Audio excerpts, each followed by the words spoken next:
Rekaman terbaru dari medan perang memperlihatkan aksi koordinasi mematikan sejumlah drone FPV Rusia yang berhasil menghancurkan kendaraan pengangkut personel lapis baja APC Prancis VAB milik militer Ukraina di arah Dnipropetrovsk. Menurut laporan intelijen, insiden tersebut terjadi saat rotasi personel Ukraina tengah berlangsung di sektor tersebut.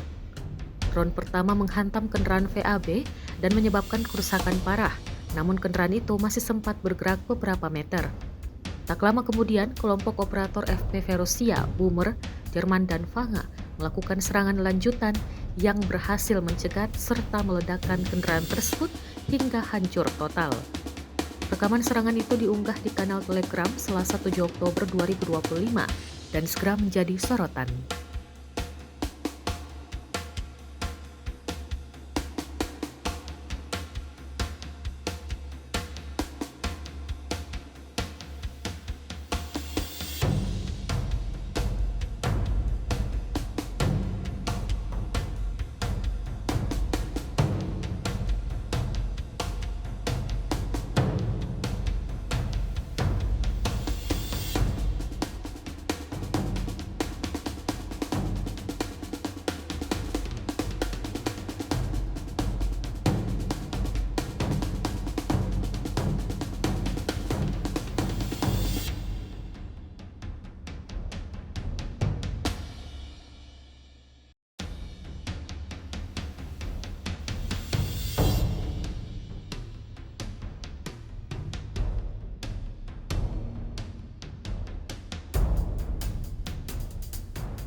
Download Tribun X sekarang, menghadirkan lokal menjadi Indonesia.